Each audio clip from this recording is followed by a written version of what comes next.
नमस्ते दोस्तों, आप देख रहे हैं इंडिया 404।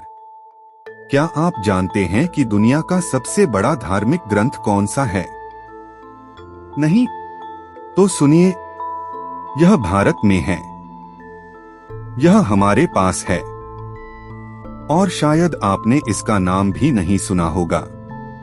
हम बात कर रहे हैं स्कंद पुराण की, एक ऐसा ग्रंथ जिसमें 81,000 से अधिक श्लोक हैं। इतना बड़ा कि अगर आप इसे रोज 1 घंटा पढ़े तब भी आपको सालों लग जाएंगे पूरा खत्म करने में। लेकिन यहाँ मजेदार बात यह है कि बहुत कम लोग इसके बारे में जानते हैं। तो चलिए आज हम इसी खोए हुए ज्ञान को खोजते हैं। हम जानेंगे कि स्कंद पुराण आखिर कहता क्या है, इसमें कौन सी ऐसी बातें हैं जो हमारे जीवन को बदल सकती हैं, और क्यों हमारे पूर्वजों ने इसे इतना महत्वपूर्ण माना। तो रुकिए मत, कहानी शुरू हो जाती है। अध्याय 1, स्कंद पुराण क्या है। सबसे पहली बात समझते हैं कि पुराण आखिर होता क्या है। पुराण का मतलब है प्राचीन या पुरानी बातें, लेकिन यह केवल पुरानी बातें नहीं हैं। ये हैं हमारे ज्ञान का खजाना, हमारी परंपरा का दर्पण, हमारी संस्कृति की आत्मा। भारतीय धर्म ग्रंथों में 18 मुख्य पुराण हैं, जिन्हें महापुराण कहा जाता है। और इन 18 में से स्कंद पुराण सबसे बड़ा है, इतना बड़ा कि महाभारत के बराबर। तो स्कंद पुराण है क्या? स्कंद पुराण का नाम भगवान स्कंद के नाम पर रखा गया है। स्कंद को और भी नामों से जाना जाता है, कार्तिकेय, मुरुगन, शक्तिधर। ये भगवान शिव और माता पार्वती के पुत्र हैं। और ये कोई साधारण देवता नहीं हैं। ये हैं देवताओं की सेना के कमांडर, युद्ध के देवता, शक्ति के देवता। लेकिन स्कंद पुराण केवल स्कंद के बारे में ही नहीं है। नहीं भैया, यह तो एक विशाल संग्रह है ब्रह्मांड की कहानियों का, देवताओं की कथाओं का, भारत की पवित्र जगहों का। यह पुराण 7 भागों में विभाजित है, जिन्हें खंड कहते हैं। महेश्वर खंड, वैष्णव खंड, ब्रह्मा खंड, काशी खंड, अवंती खंड, नागर खंड, प्रभास खंड। हर खंड की अपनी कहानी है, अपने देवता हैं, अपने दर्शन हैं। यह ग्रंथ 6ठी शताब्दी के आसपास लिखा गया था, लेकिन इसके पीछे की परंपरा उससे भी हजारों साल पुरानी है। अध्याय 2, भगवान स्कंद की जन्म कथा। अब आते हैं सबसे रोचक हिस्से पर, स्कंद की जन्म कथा। और मित्रों, यह कहानी बहुत अलग है, बहुत अद्भुत है। शिव का तपस्या में लीन होना। कथा शुरू होती है तब से जब पूरा ब्रह्मांड में एक समस्या थी, एक भयानक समस्या। देवताओं को एक शक्तिशाली असुर का सामना करना था, तारकासुर। यह असुर इतना शक्तिशाली था कि देवताओं के सभी हथियार उसके सामने बेकार थे। तो क्या किया जाए? देवताओं को एक विचार आया, भगवान शिव के पास जाना होगा और शिव को कहना होगा कि वो माता पार्वती के साथ विवाह करें, क्योंकि शिव के और पार्वती के पुत्र से ही तारकासुर को मारा जा सकता है। लेकिन एक समस्या था, भगवान शिव तपस्या में पूरी तरह लीन थे। हजारों सालों से वो सांसारिक सुख से परे हो गए थे। उन्हें किसी से कोई लेना देना नहीं था। तो माता पार्वती, अरे यह तो और भी रोचक हो गया। माता पार्वती ने क्या किया? उन्होंने सबसे कठोर तपस्या शुरू कर दी। हजारों सालों तक एक पैर पर खड़े होकर, केवल हवा खाकर, बर्फ में, धूप में, बारिश में, बिना रुके, बिना हार माने। यह तपस्या इतनी प्रबल थी कि पूरे ब्रह्मांड में कंपन आ गया। देवता चिंतित हो गए और आखिरकार भगवान शिव को पार्वती की निष्ठा का आभास हुआ। उन्होंने पार्वती को स्वीकार किया। अग्नि में शिव की शक्ति। अब आता है सबसे रोचक हिस्सा। जब शिव और पार्वती आपस में मिलते हैं तो शिव की शक्ति इतनी तीव्र हो जाती है कि पूरा ब्रह्मांड जलने लगता है। देवता डर जाते हैं। तो भगवान विष्णु और ब्रह्मा शिव के पास जाते हैं और कहते हैं, महादेव, यह शक्ति कहीं रक्षित करो, नहीं तो सब कुछ राख हो जाएगा। भगवान शिव सहमत हो जाते हैं। अब शिव की यह तीव्र शक्ति एक अग्नि के रूप में प्रकट होती है, अग्नि देव को दी जाती है। लेकिन अग्नि भी इस शक्ति को संभाल नहीं पाता। बेचारे को जलन होने लगती है। वो इसे गंगा नदी में डाल देता है। गंगा के पानी में भी यह शक्ति जलने लगती है। एक ऐसा गर्म झरना बन जाता है और अंत में यह शक्ति गंगा के किनारे सरकंडों के बीच जा गिरती है। 6 सिरों वाला शिशु। अब होता है वह अद्भुत क्षण। उन सरकंडों के बीच से एक शिशु प्रकट होता है, लेकिन कोई साधारण शिशु नहीं, एक दिव्य शिशु जिसके 6 सिर थे, 12 हाथ और ऐसी ऊर्जा, ऐसी शक्ति कि आसपास का सब कुछ प्रकाश से भर जाता है। यह शिशु ही था भगवान स्कंद। अब इस शिशु का पालन पोषण करता कौन है? यहाँ आते हैं कृत्तिका नक्षत्र की देवियां। ये 6 देवियां, ये 6 कृत्तिकाएं इस शिशु को अपने पास ले लेती हैं और उसे पालते पोसते हैं। इसीलिए स्कंद को कार्तिकेय भी कहा जाता है, कृत्तिका का पुत्र। लेकिन कहानी यहीं खत्म नहीं होती। जब माता पार्वती को पता चलता है कि उनके 6 पुत्र हैं, तो वो सबको गले लगाती हैं। और तब होता है कुछ जादू, 6 बालक एक हो जाते हैं। एक शरीर लेकिन 6 सिर के साथ। युवा योद्धा। अब इस बालक को अस्त्र शस्त्र का प्रशिक्षण दिया जाता है और यह बालक अविश्वसनीय गति से शक्तिशाली होता जाता है। महज 6 दिन में वह पूरी तरह युद्ध के लिए तैयार हो जाता है। भगवान शिव खुद उसे एक अद्भुत हथियार देते हैं, शक्ति, एक दिव्य भाला और एक मुर्गे को उसका झंडा बनाते हैं। उसे एक मोर को सवारी के रूप में देते हैं। और अब भगवान स्कंद तैयार हैं देवताओं की सेना के कमांडर बनने के लिए। अध्याय 3 तारकासुर का युद्ध। अब शुरू होता है कहानी का सबसे रोमांचक भाग, तारकासुर का युद्ध। तारकासुर कौन था? तारकासुर कोई साधारण असुर नहीं था। वह एक अत्यंत शक्तिशाली और दर्प से भरा राक्षस था। उसे वरदान मिला था कि कोई भी देवता उसे नहीं मार सकता। उसकी शक्ति इतनी थी कि वह पूरे स्वर्ग को अपने अधीन कर सकता था। और फिर क्या हुआ? वह तो देवताओं को परास्त करने लगा। इंद्र को अपने राज्य से निकाल दिया। देवताओं को भाग जाना पड़ा। खुद भगवान शिव को उसका सामना करना पड़ा। लेकिन भगवान शिव किसी से लड़ना नहीं चाहते थे। उन्होंने तारकासुर को समझाया, बेटा, लड़ाई से बचो, भटको मत। लेकिन तारकासुर को तो अपनी शक्ति पर घमंड था। वह नहीं माना। युद्ध का आरंभ। अब देवताओं को भगवान स्कंद के सामने अपनी समस्या रखते हैं। भगवान, आप हमें बचाइए, तारकासुर को पराजित कीजिए। और स्कंद सहमत हो जाते हैं। वो तारकासुर को संदेश भेजते हैं, बाहर निकल और मुझसे युद्ध कर। अब शुरू होता है एक महाकाव्यिक युद्ध। पुराण में इसका वर्णन इतने विस्तार से किया गया है। पहाड़ों जैसे तीर उड़ते हैं आसमान में, बादलों जैसी शक्तियां टकराती हैं, धरती कंपाती है, समुद्र की लहरें उछल जाती हैं, आग की बारिश होती है, आकाश में नए सितारे बनते हैं। तारकासुर बहुत शक्तिशाली है, वह बार बार अपना रूप बदलता है।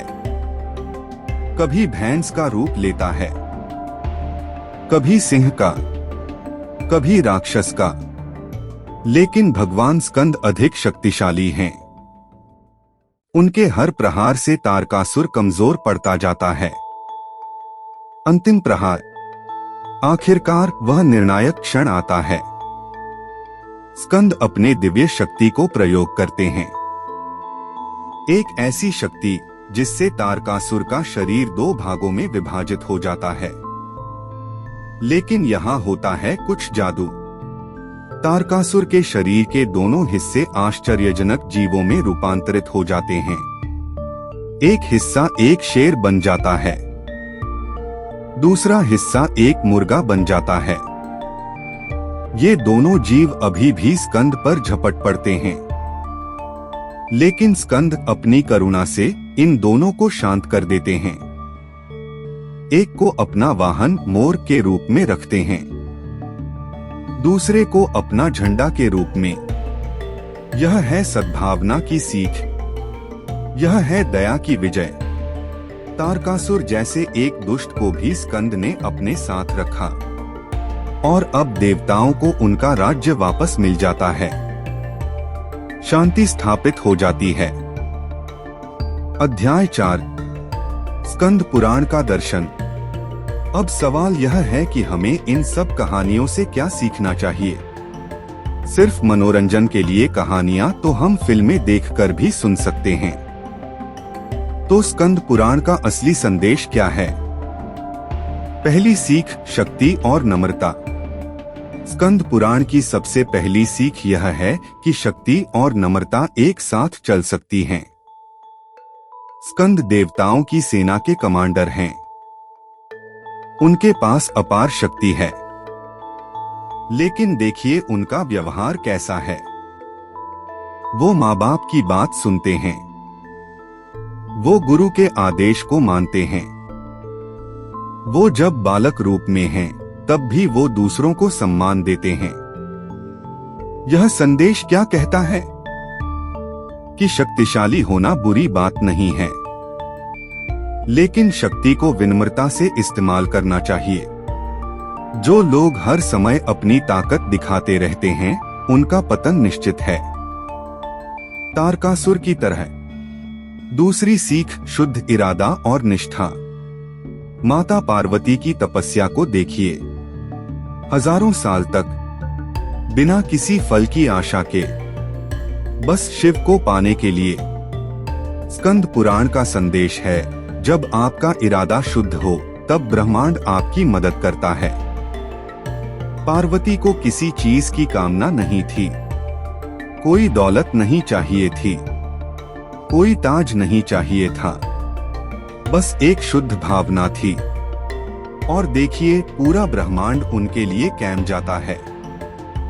तीसरी सीख, ज्ञान और कर्म का मेल।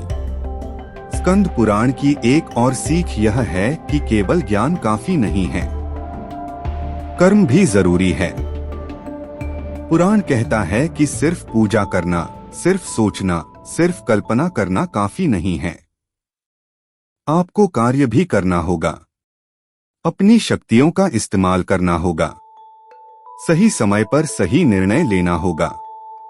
स्कंद को सिर्फ जन्म लेना काफी नहीं था, उन्हें सैनिक प्रशिक्षण भी लेना पड़ा, उन्हें युद्ध भी लड़ना पड़ा, तभी तारकासुर को हराया जा सका।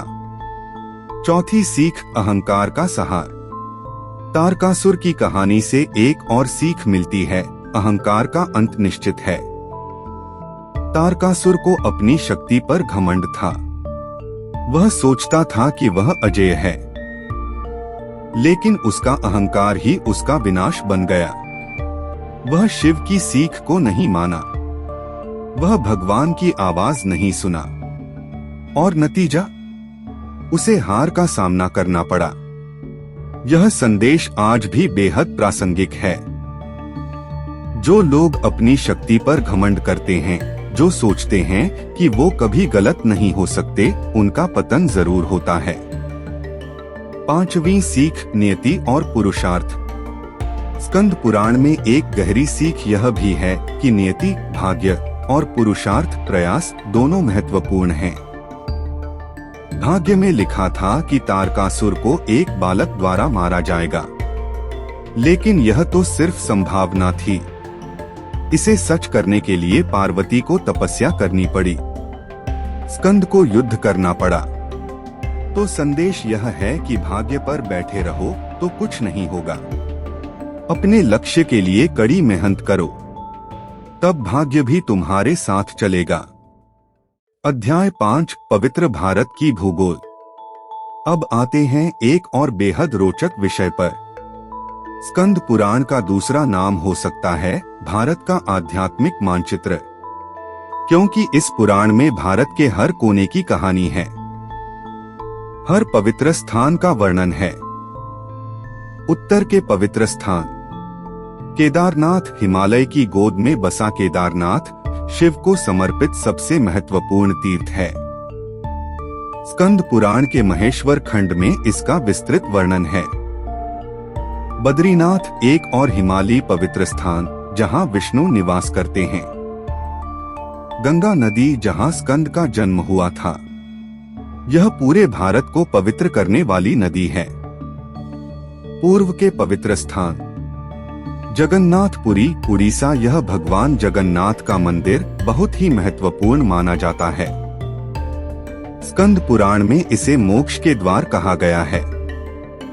काशी, वाराणसी, गंगा के किनारे बसी काशी मोक्ष की नगरी। पुराण कहता है कि यहाँ मरने वाले को मोक्ष मिल जाता है। काशी खंड पूरा स्कंद पुराण का एक खंड है। दक्षिण के पवित्र स्थान तिरुपति, आंध्र प्रदेश। वेंकटेश्वर मंदिर देश के सबसे समृद्ध मंदिरों में से एक। अरुणाचल, तमिलनाडु, शिव का प्रमुख निवास स्थान। रामेश्वरम, जहां राम ने शिव को पूजा किया था। पश्चिम के पवित्र स्थान द्वारका, गुजरात, भगवान कृष्ण की पुरी नगरी। प्रभास क्षेत्र सोमनाथ, गुजरात, 12 ज्योतिर्लिंगों में से एक। पुष्कर, राजस्थान, ब्रह्मा का एकमात्र प्रसिद्ध मंदिर। मध्य के पवित्र स्थान उज्जैन, अवंती खंड का केंद्र बिंदु। कुरुक्षेत्र, धर्म की पवित्र भूमि। मथुरा, कृष्ण की जन्मस्थली। क्यों ये सब महत्वपूर्ण है? यह सवाल आता है कि आखिर पुराण में इतने सारे स्थानों का वर्णन क्यों है? इसका कारण यह है कि भारतीय संस्कृति में भूमि को पवित्र माना जाता है। हर नदी, हर पहाड़, हर गली का अपना इतिहास है, अपनी आध्यात्मिक शक्ति है। स्कंद पुराण का संदेश है, तुम अपनी जन्मभूमि को पहचानो, अपनी परंपरा को समझो और अपनी संस्कृति को सम्मान दो। यह एक ऐसा मानचित्र था जो लोगों को एकजुट रखता था। एक ऐसी यात्रा थी, तीर्थ यात्रा, जो लोगों को अपनी संस्कृति से जुड़ा रखती थी। अध्याय 6, तीर्थ यात्रा की महत्ता। अब समझते हैं कि तीर्थ यात्रा आखिर क्या है और क्यों स्कंद पुराण इसे इतना महत्वपूर्ण मानता है। तीर्थ क्या होता है? तीर्थ का शाब्दिक अर्थ है पार करने का रास्ता, मतलब संसार के सागर को पार करने का रास्ता। भारतीय दर्शन के अनुसार हम सब एक सागर में फंसे हैं, संसार के सागर में। हमारे कर्म, हमारे दुख, हमारी इच्छाएं, ये सब लहरें हैं। और तीर्थ वह स्थान है जहां से हम इस सागर को पार कर सकते हैं, मुक्ति पा सकते हैं। लेकिन यह मुक्ति केवल भूगोल के द्वारा नहीं मिलती। मुक्ति मिलती है भक्ति, ध्यान और सदाचार के द्वारा। सप्तपुरी, 7 मुक्ति नगरे। स्कंद पुराण में एक बहुत ही खूबसूरत अवधारणा है, सप्तपुरी, अर्थात 7 ऐसी नगरे जहां जाने से मुक्ति मिलती है। ये 7 हैं। 1 अयोध्या, श्री राम की नगरी। 2 मथुरा, कृष्ण की जन्मस्थली। 3 काशी शिव की नगरी, 4 कांची विष्णु की पुरी, 5 उज्जैन अवंती, 6 हरिद्वार गंगा का प्रवेश द्वार, 7 द्वारका कृष्ण की पुरी। यह कितना सुंदर विचार है। पूरे भारत को 7 नगरियों में बांटना और कहना कि हर नगरी का अपना महत्व है, हर देवता का अपना स्थान है। लेकिन सब कहीं एक ही बात सिखाते हैं, मुक्ति, शांति और ज्ञान की खोज। तीर्थ यात्रा की प्रक्रिया। स्कंद पुराण में तीर्थ यात्रा को एक सुव्यवस्थित प्रक्रिया बताया गया है। पहली सीढ़ी मन का शुद्धिकरण, सोचना कि हम क्यों जा रहे हैं, किस लिए जा रहे हैं। दूसरी सीढ़ी शारीरिक स्वच्छता, स्नान करना, पवित्र कपड़े पहनना। तीसरी सीढ़ी देवता को समर्पण, यह ज्ञान कि हम केवल खोजने जा रहे हैं, दिखाने नहीं। चौथी सीढ़ी दूसरों की सेवा, रास्ते में जो भी जरूरतमंद हो उसकी मदद करना। पांचवी सीढ़ी ध्यान और पूजा, तीर्थ में पहुंचकर ध्यान में बैठना, प्रभु को याद करना, तीर्थ से परे। लेकिन यहाँ एक महत्वपूर्ण बात है। स्कंद पुराण कहता है कि तीर्थ से भी महत्वपूर्ण है अपने घर पर ही सदाचार। एक व्यक्ति सारी तीर्थ यात्रा कर सकता है, लेकिन अगर उसका दिल शुद्ध नहीं है, अगर वह घर पर झूठ बोलता है, दूसरों को नुकसान पहुंचाता है, तो यह सब व्यर्थ है। तीर्थ की असली परिभाषा है शुद्ध हृदय वाले लोग जो दूसरों के लिए अच्छाई करते हैं। अध्याय 7 धर्म और नैतिकता की शिक्षाएं। अब आते हैं स्कंद पुराण के सबसे महत्वपूर्ण हिस्से पर, धर्म और नैतिकता। धर्म क्या होता है? धर्म शब्द को एक लाइन में परिभाषित करना असंभव है, लेकिन साधारण भाषा में धर्म का अर्थ है अपने कर्तव्य को ईमानदारी से पूरा करना। यह कर्तव्य क्या हो सकता है? माता पिता की सेवा करना, अपने परिवार का ख्याल रखना, अपने समाज के लिए भलाई करना, सच्चाई से व्यवसाय करना, कमजोरों की रक्षा करना। कर्मों का फल। स्कंद पुराण में एक महत्वपूर्ण कानून बताया गया है, कर्म का कानून। यह कहता है कि हर कर्म का एक फल होता है। अगर आप अच्छे काम करते हो तो अच्छा परिणाम मिलेगा, अगर बुरे काम करते हो तो बुरा परिणाम मिलेगा। लेकिन यह फल तुरंत नहीं मिलता, कभी इसी जीवन में मिलता है, कभी अगली जीवन में। तारकासुर की कहानी इसी का उदाहरण है। उसने बुरे काम किए तो उसे बुरा फल मिला। दूसरी तरफ पार्वती ने पवित्र तपस्या की तो उसे अच्छा फल, भगवान का प्रेम मिल गया। सदाचार के सूत्र। स्कंद पुराण में कई सूत्र दिए गए हैं जो सदाचार की नींव हैं। सत्य, हमेशा सच बोलना, भले ही इससे नुकसान हो, लेकिन ऐसा सच नहीं जो किसी को दर्द दे। स्मार्ट सच। हिंसा, किसी को नुकसान न पहुंचाना, न शब्दों से न कर्मों से। क्षमा, जो गलती करे उसे माफ कर देना, लेकिन यह मूर्खता नहीं होनी चाहिए। दया, कमजोरों के लिए सहानुभूति रखना, उनकी मदद करना। विनम्रता, अपनी शक्ति को छुपाना, अपनी बड़ाई न करना। परिवार का महत्व। स्कंद पुराण में परिवार को बहुत महत्व दिया गया है। क्यों? क्योंकि परिवार ही समाज की नींव है। पुराण कहता है, माता पिता को सर्वोच्च सम्मान दो, वो तुम्हारे जन्मदाता हैं। भाई बहनों से प्रेम करो, वो तुम्हारे साथी हैं। पत्नी पति का सम्मान करो, वो तुम्हारा आधा जीवन है। बच्चों को सही शिक्षा दो, वो समाज का भविष्य हैं।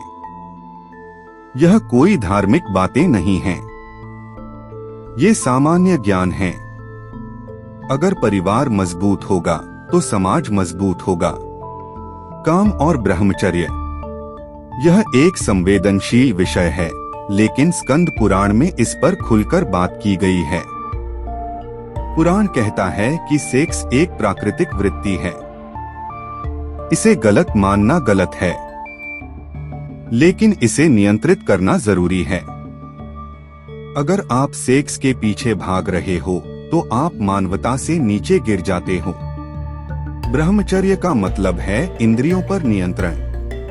यह एक ताकत है, और यह ताकत ध्यान और सदाचार के द्वारा आती है।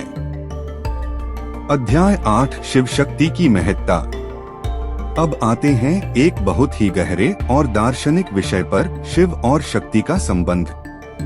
शिव और शक्ति क्या है? सरल भाषा में, शिव शुद्ध चेतना, निरंकार, ब्रह्मा, अनंत। शक्ति ऊर्जा, शक्ति प्रकृति, जीवन की गति। लेकिन ये दोनों अलग नहीं हैं। शिव बिना शक्ति के सोए हुए हैं। शक्ति बिना शिव के निरर्थक है। दोनों का संयोग ही ब्रह्मांड का निर्माण करता है। शिव और पार्वती का प्रेम। पुराण में शिव और पार्वती का प्रेम एक बहुत ही महत्वपूर्ण कहानी है, और इसमें कई सीखें हैं। पहली सीख, शिव और पार्वती एक दूसरे को सम्मान देते हैं। शिव पार्वती की तपस्या का सम्मान करते हैं। पार्वती शिव की तपस्या का सम्मान करती हैं। दूसरी सीख, प्रेम तपस्या से आता है। यह कोई भोगविलास का प्रेम नहीं है। यह एक शुद्ध आध्यात्मिक प्रेम है। तीसरी सीख, एक स्त्री कितनी महत्वपूर्ण हो सकती है। पार्वती के बिना शिव केवल एक ध्यानी हैं। पार्वती के साथ वो सृष्टि के निर्माता हैं। शक्ति की महिमा। स्कंद पुराण में देवी के बारे में बहुत कुछ कहा गया है। देवी सर्वशक्तिमान है। वो सिर्फ पार्वती नहीं है, वो दुर्गा भी हैं, काली भी हैं, सरस्वती भी हैं, लक्ष्मी भी हैं। देवी सब जगह है। वो प्रकृति में है, जीवन में है, प्रेम में है। देवी ने असुरों को हराया है। जब पुरुष देवता असुरों को नहीं हरा सके, तब देवी ने कदम आगे बढ़ाया और महिषासुर को मारा। यह एक खूबसूरत संदेश है कि स्त्रियां कमजोर नहीं हैं।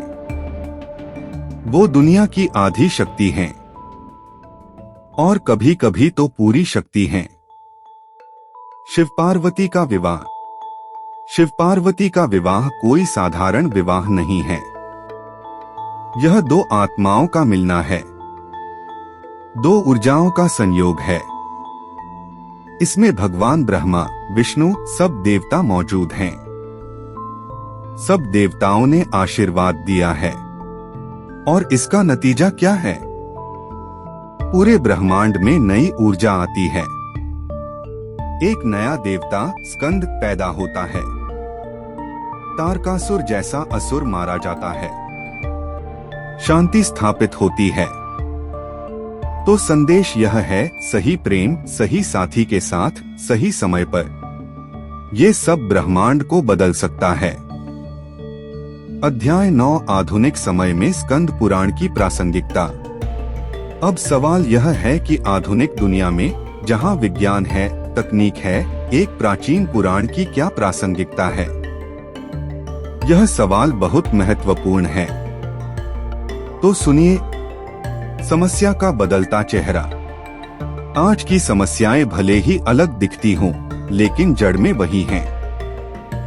तारकासुर की समस्या थी अहंकार। आज का अहंकार कंप्यूटर और पैसे का रूप ले सकता है। सेलिब्रिटी हो सकता है, बॉस हो सकता है, लेकिन अहंकार की बीमारी वही है। माता पार्वती की समस्या थी भटकाव, अकेलापन। आज भी लाखों लोग अकेले हैं। सोशल मीडिया पर 1000 दोस्त हैं, पर कोई अपना नहीं है। 3 सीख जो आज भी कारगर हैं। पहली सीख शारीरिक शक्ति से भी महत्वपूर्ण है आत्मिक शक्ति। आज का युवा जिम जाता है, मांसपेशियां बनाता है, लेकिन अंदर खुद को खोया हुआ पाता है। स्कंद पुराण कहता है कि सबसे महत्वपूर्ण है आत्मविश्वास, ईमानदारी, सदाचार। दूसरी सीख एकांतवास से लेकर सामाजिक जिम्मेदारी। आप जितना चाहो ध्यान कर सकते हो, लेकिन अगर आप समाज के लिए कुछ नहीं कर रहे तो यह अधूरा है। स्कंद पुराण में शिव ध्यान में थे, लेकिन जब समाज को जरूरत पड़ी तो उन्होंने कदम आगे बढ़ाया। स्कंद को युद्ध लड़ना पड़ा, क्योंकि समाज की रक्षा करना था। तीसरी सीख तकनीक अच्छी है, लेकिन नैतिकता से ऊपर नहीं। आज की दुनिया तकनीक का जाल है। एक क्लिक से आप लाखों लोगों तक पहुंच सकते हो, पर क्या आप जिम्मेदारी से यह शक्ति इस्तेमाल कर रहे हो? स्कंद के पास महान शक्ति थी, लेकिन उन्होंने उसे प्रेम के साथ इस्तेमाल किया। तारकासुर के दोनों हिस्सों को उन्होंने मार नहीं डाला, अपने साथ रखा। यह करुणा थी। आधुनिक संदर्भ में स्कंद पुराण। व्यक्तिगत स्तर पर अगर आप अकेले भटके हुए महसूस कर रहे हो तो स्कंद पुराण कहता है, ध्यान करो। पार्वती की तरह लक्ष्य खोजो और उस लक्ष्य के लिए निष्ठा से काम करो, परिणाम आएंगे। सामाजिक स्तर पर अगर समाज में अन्याय दिखाई दे रहा है तो बैठे मत रहो, स्कंद की तरह कदम आगे बढ़ाओ। सामाजिक कार्य करो, लेकिन बिना अहंकार के। सांस्कृतिक स्तर पर अपनी परंपरा को जानो, अपनी नदियों को जानो, चाहे भौतिक हो या आध्यात्मिक। अपनी जमीन से जुड़ो, यह आपको एक पहचान देगा। अध्याय 10 निष्कर्ष और संदेश। तो दोस्तों, यह था स्कंद पुराण का खोया हुआ ज्ञान। 1000 साल पुरानी कहानी, लेकिन आज भी जीवंत। मुख्य संदेश, अगर हमें इस पुराण से एक ही बात सीखनी हो तो वह है, जीवन एक यज्ञ है, एक महान उद्देश्य है, और हर एक का अपना भूमिका है इस यज्ञ में। स्कंद का भूमिका था अधर्म को मारना, धर्म को स्थापित करना। पार्वती का भूमिका था निष्ठा दिखाना, प्रेम का संदेश देना। शिव का भूमिका था ध्यान और शांति का। और आपका भूमिका क्या है? यह आपको खोजना है, यह आपका लक्ष्य है। 5 सुनहरे नियम।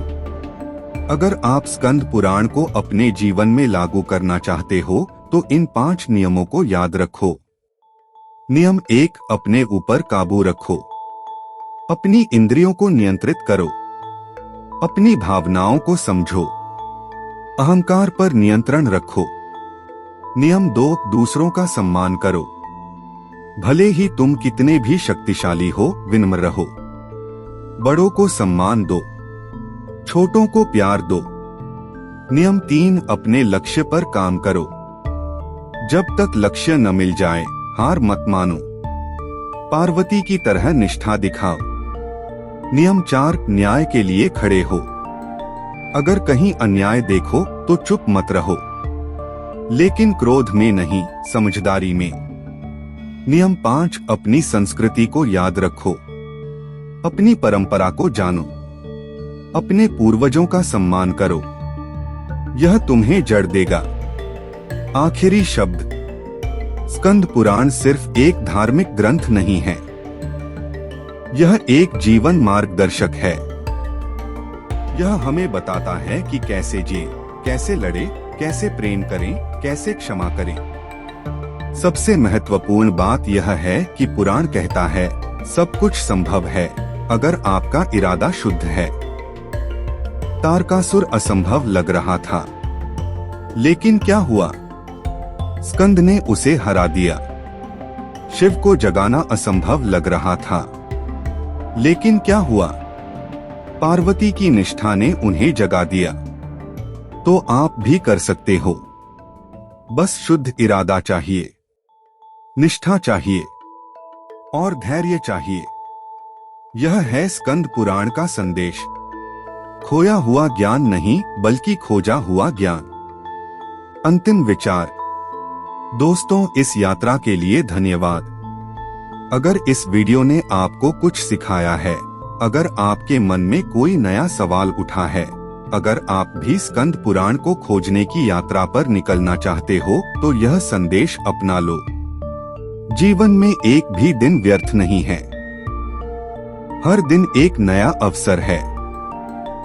हर पल एक नई संभावना है।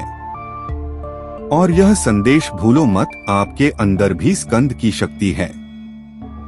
आपके अंदर भी पार्वती की निष्ठा है। आपके अंदर भी शिव की शांति है। बस उसे पहचानो और अपने जीवन को एक महान यज्ञ बना दो। इसी प्रार्थना के साथ मिलते हैं बहुत जल्द एक और अनजानी, अनसुनी और सच्ची कहानी के साथ। वीडियो को लाइक करें, चैनल इंडिया 404 को सब्सक्राइब करें और बेल आइकन जरूर दबाएं। जय स्कंद, जय शिव, जय पार्वती।